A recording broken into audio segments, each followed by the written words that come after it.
Ce masă avem aici? 6. Toată lumea? Trecem la altă masă. Nu trecem, că cu asta încep. Păi nu avem tot. Ia vede, ne filmează. Domnul nu mănâncă pâine, mi se pare. Noi seara...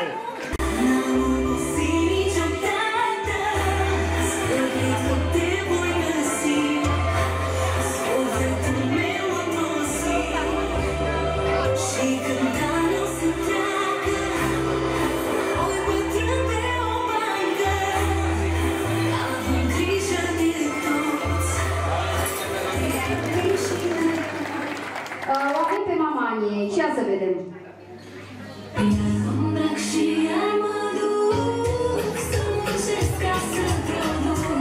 Haideți cu palme!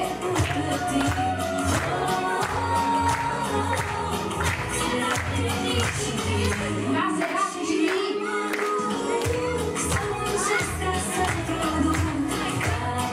Am venit și ea?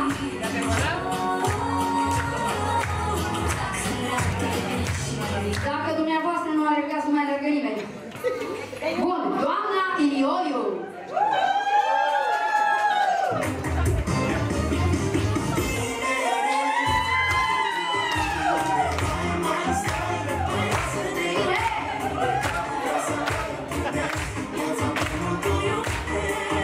Mai tare puțin, și...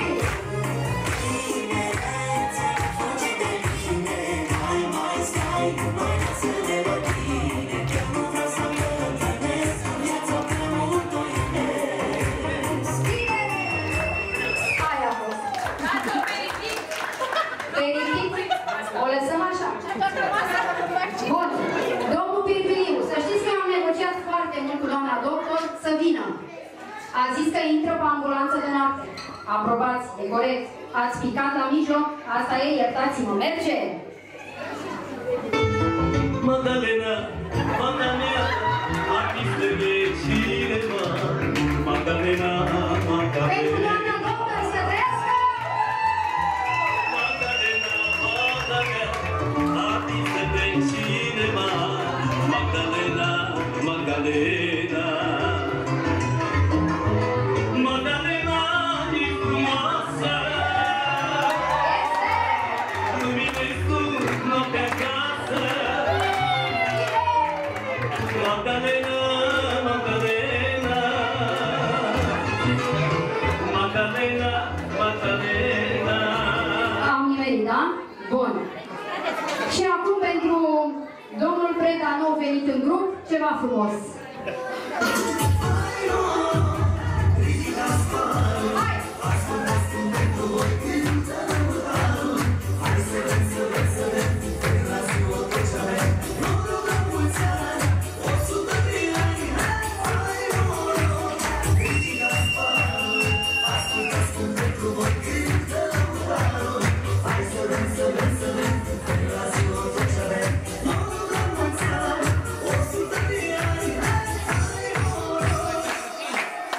Hai noroc!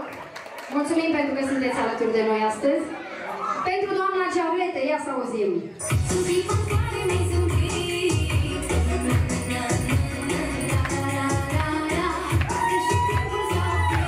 Ia auziți, domnul Geavlete? Și timpul s-a oprit. Microfonul mai tare, da?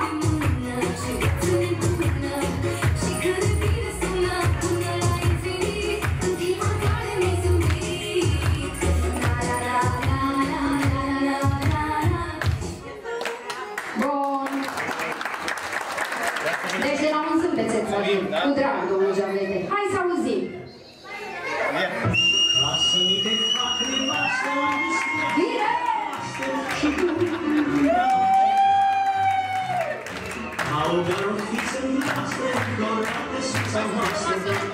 Bine! Tare!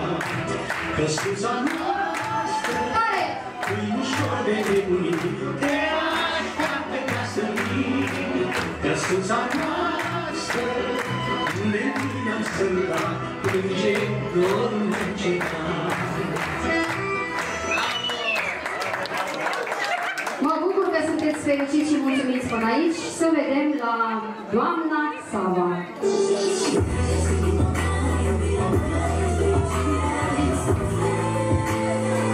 Mai sus!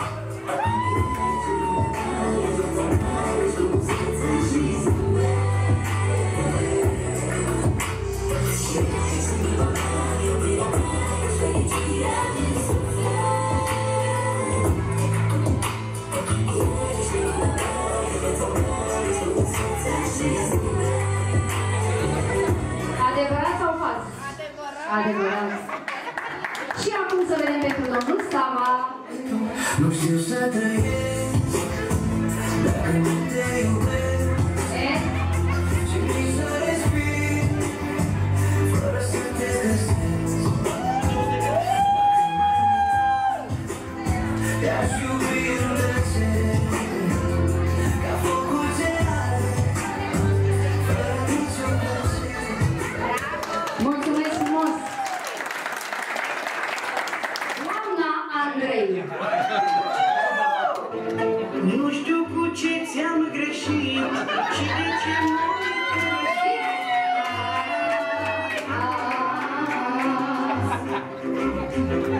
nu știu cu ce ți-am greșit și de ce m-ai părăsit.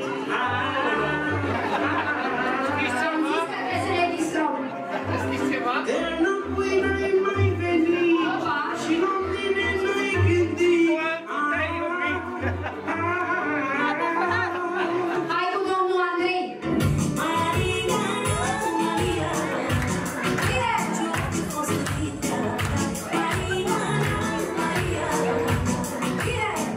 Pentru doamna Mariana.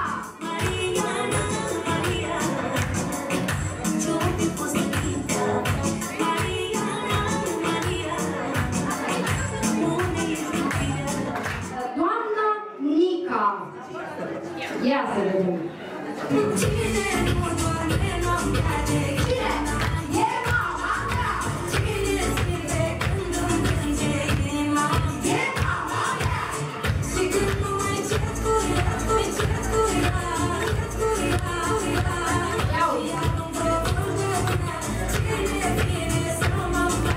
Cine? E mama mea. Bun, melodia din topul topurilor la ora asta. Și acum mergem la doamna Nica, bunica. Așa, hai. Eu, pentru bunica, 100 să fie. Fără reparat.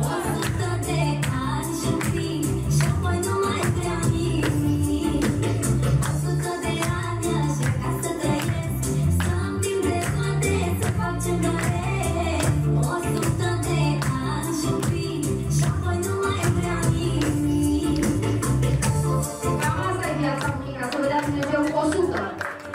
Bun. Păi mergem acum la doamna Chiriță.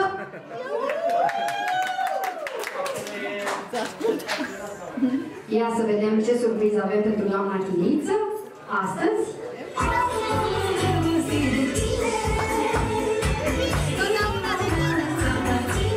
Ia uite, domnul Chiriță.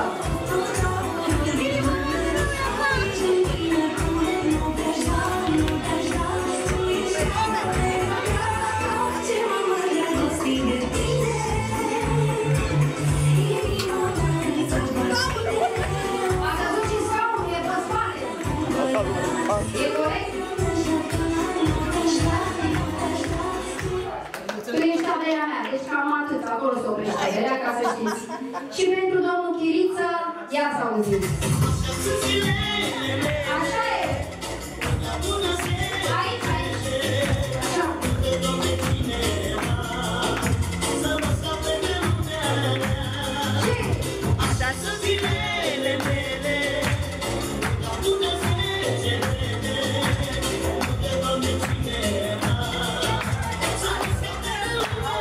Dacă nu e așa, nu știu ce să zic.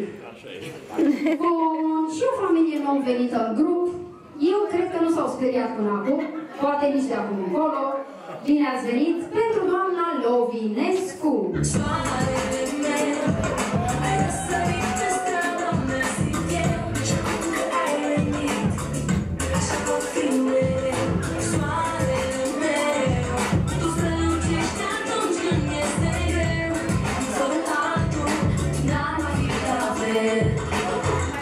Bun, și domnul Lovinescu.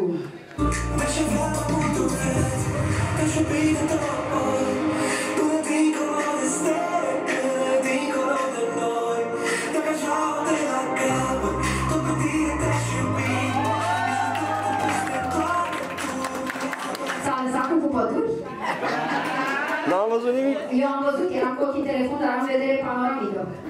Bun, să vedem doamna Toade.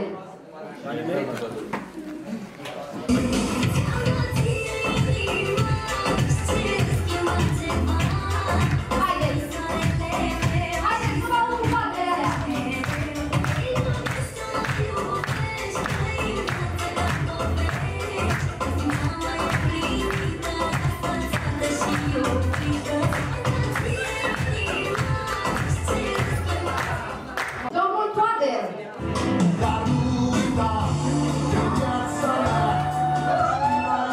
Prima ieșire și ultima.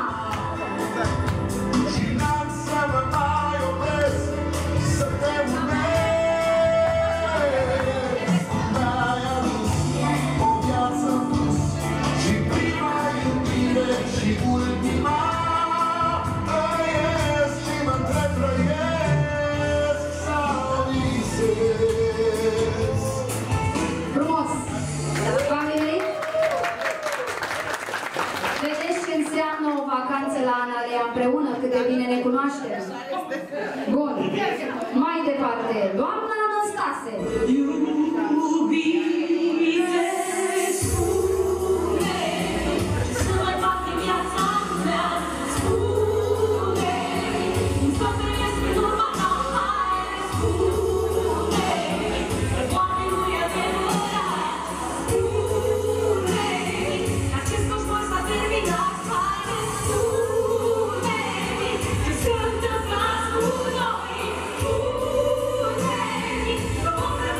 Deci vă iubește mult.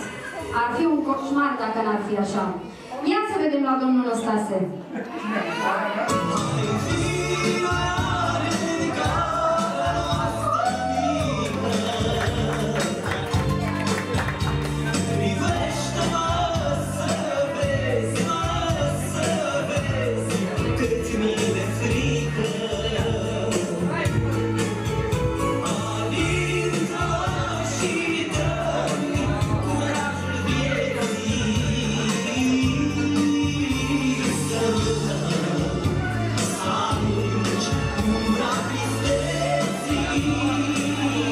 Șagare de neuitat cu dedicație. Bravo, felicitări! Și am ajuns la doamna Voicu. O doamnă care nu vrea diamante. Eu n-am mai pomenit. Mai e ceva? Nu. Dar are diamante.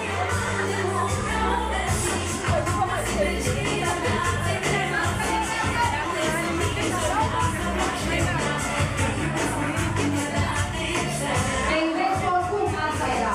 Bun, doamna Sărică. Ia să auzim.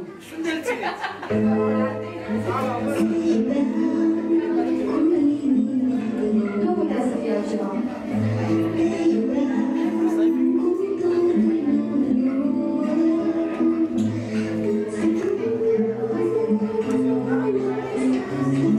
Cu mii de scuze, înregistrarea e la fel de veche cum e și cântăreața.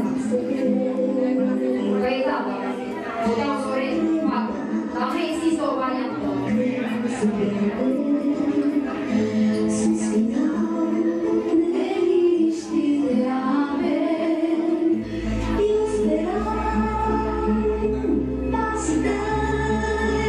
Mulțumim frumos. Deci se potrivește, ar fi mândru domnul Stănică, da? Bun. Doamna David, ia să vedem. Doamna David. Vrea bădița ochii mei.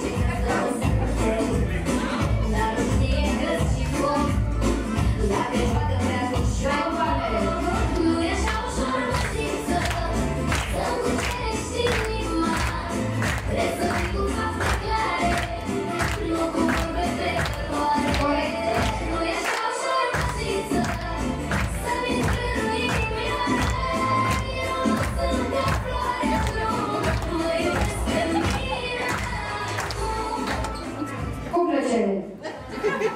Ia să vedem la doamna Creață.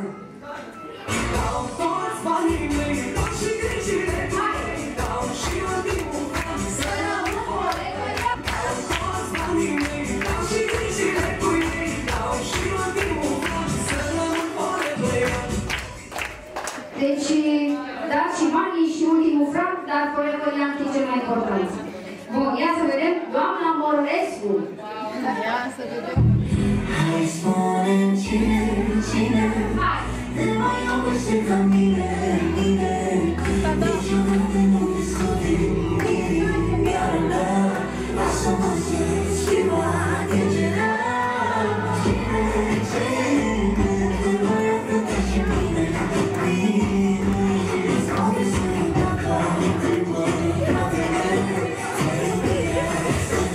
Bine! Da, mulțumim! Cred la doamna Matei. Nu mai vreau, nu năvesc o altă iubire. Viața mea grea de acum să o fac cu tine. Te iubit, ce bine ne potrivire. Și nu mai vreau, nu năvesc o altă iubire. Viața mea grea de acum să o fac cu tine. Te iubit, ce bine ne potrivire. Ați văzut, așa este? Am ieșit. Păi după doamna Matei urmează, bineînțeles, doamna Oțeles cu plină de viață aici, abia așteaptă. Haide, și...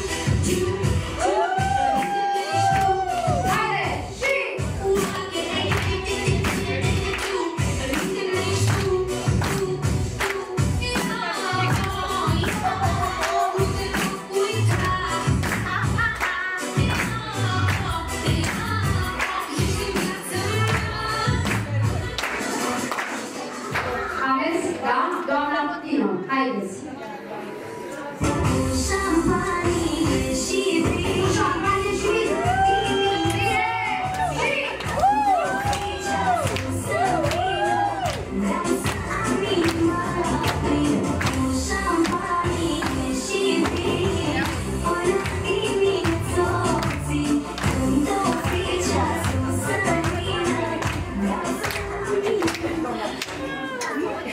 Doamnelor, toată lumea mulțumită aici? Bun. Se uită la mine, nu pe râsul dumneavoastră. Mamă, și aveți aici nou nouț țiplă pe domnul Pascal. Da, n-aș recunoaște.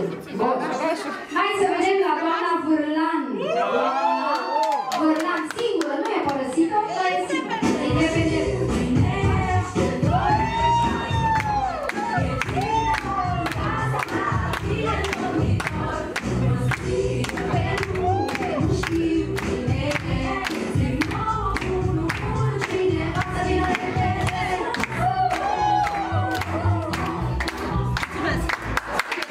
Doamna Radu își trece taxul că urmează. Doamna Radu, ia să auzim.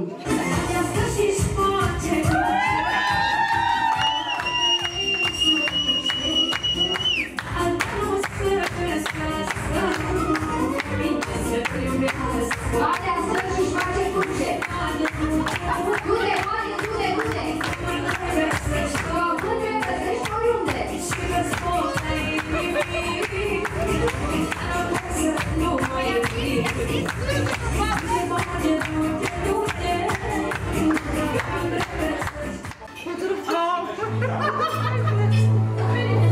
Dorine, Aplauze!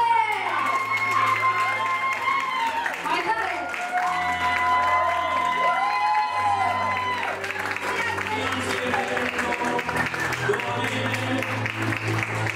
Bun, Papa Cioc aici de față, amintirea noastră de la Analea continuă.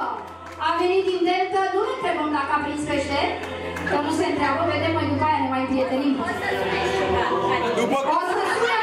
O să sune Șciuca dacă are icre sau nu. Îmbrăcat în negru, în doliu. E în doliu.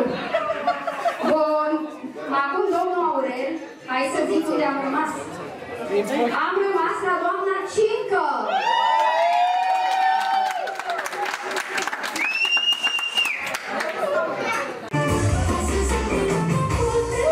Mai tare! Poate să zică lumea multe de mine.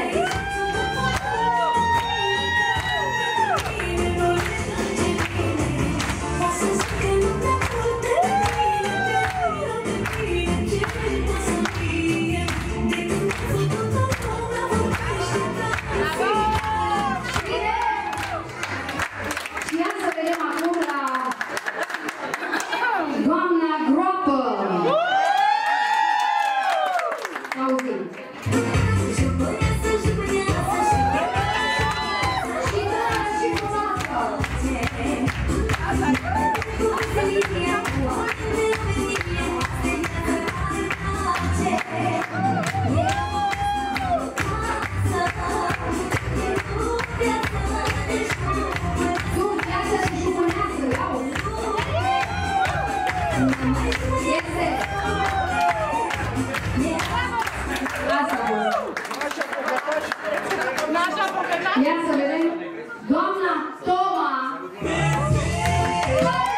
Puncioiu.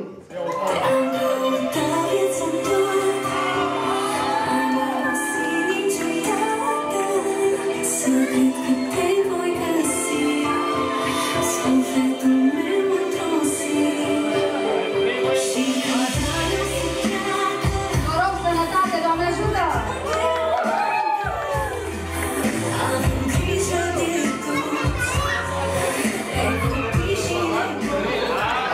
Bun.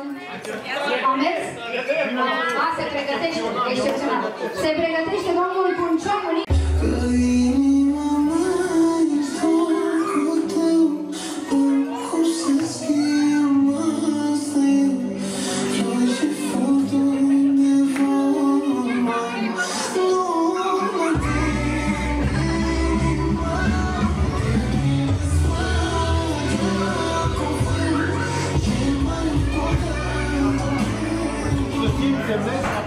Susțin, semnez, aprob, nu mă mir. Bravo, felicitări! Mai departe!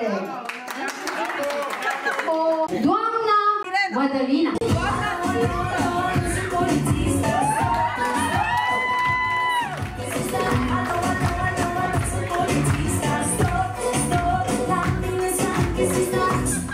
Bine! A mers? Domnul Bădica aici.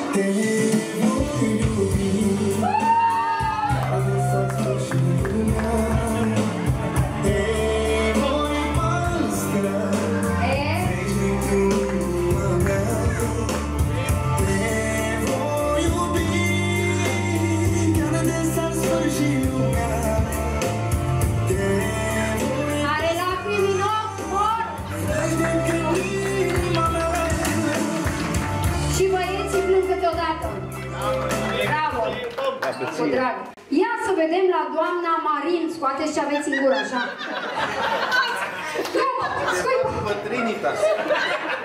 Mai lumea astăzi este nunta mea. Viața voastră! Am chemat doar prietenii, ce distracție vor fi. Așa, și? Mai lumea astăzi este nunta mea. Am început nunta, dar iau intrăm aici. A venit cine mă iubește, nu cine mă dușmănește. Bine!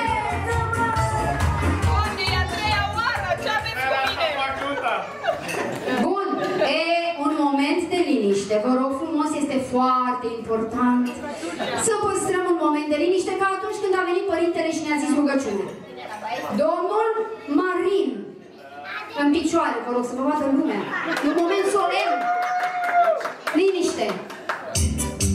Să trăiești fata ta. Ascultați. Vreau să mă spovedesc, părinte.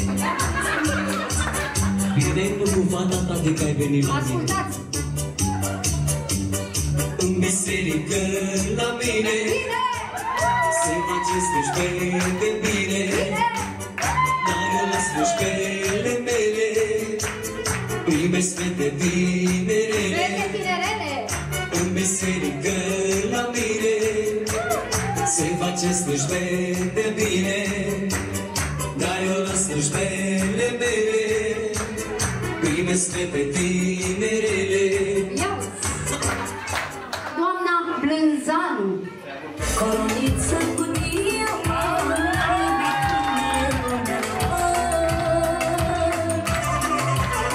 și-o inel mi-a dăruit, că am mai călcat greșit.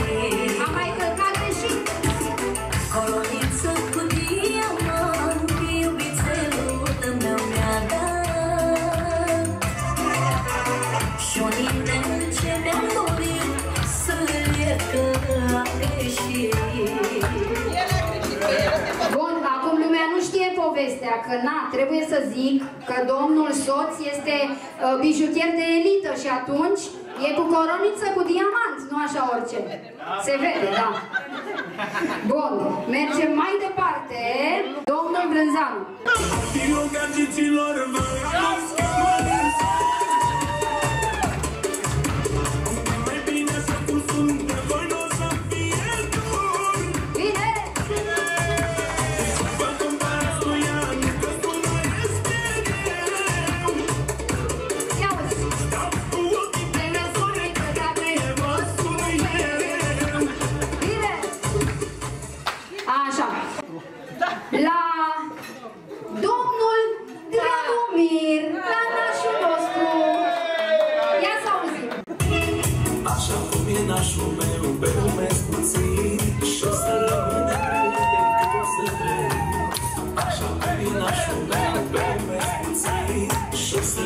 de prieteni cât o să trăiești. Nu este altul pe lume cum e nașul meu, cu el pe unde mă duc. Așa cum e nașul meu, pe lume sunt puțin. Adevărul e că nașul trebuie să aibă anumite calități și nașa. Familia mea mă strigă așa, așa. Toată lumea strigă când apare cine, așa. Uite pe la ea, ăsta-i nașa ta. Familia mea, așa, așa. Ochii toți pe mine, strigă bine, așa. Toată lumea strigă când apare cine, așa. Uite pe la ea, ăsta-i nașa ta. Bun. Pentru că avem și un musafir prieten vechi de-al nostru, nu puteam să-l sărim. Domnul Florin aici de față, prietenul nostru și tatălui Didi, care... Bibi? Tatălui Didi, da? Tatăl tău a fost? Acum suntem la tata lui Didi, care Didi este implicat într-un mare proiect. Cunoaște de 24 de ani. 24 de ani și Didi e implicat, colege, da, și e implicat într-un mare proiect cu Primăria Capitalei și nu a reușit să vină. Didi, ne lipsești. Pentru Nea Florin, prietenul nostru.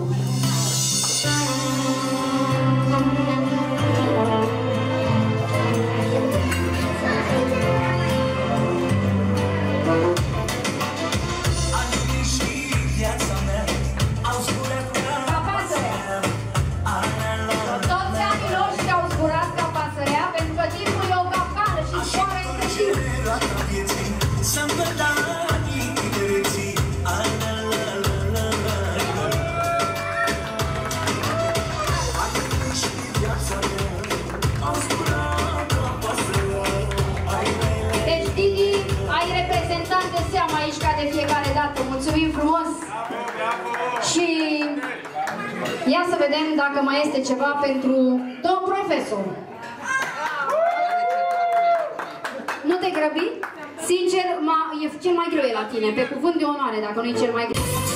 Melodia de pe genericul nostru de la nuntă.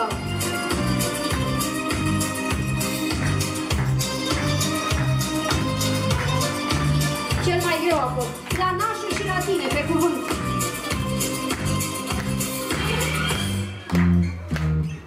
Nu am crezut în dragostea cea mare, cum n-am crezut că te voi iubi. Și din iubire inima te doare, dar fără tine n-am să pot trăi.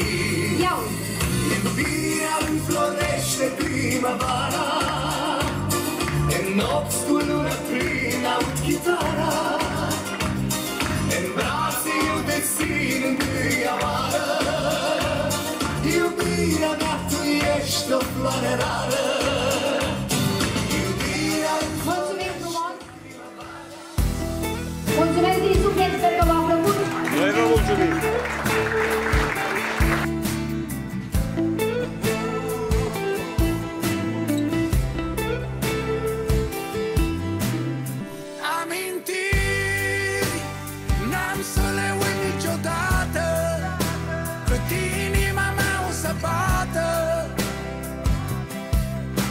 Aș mai trăi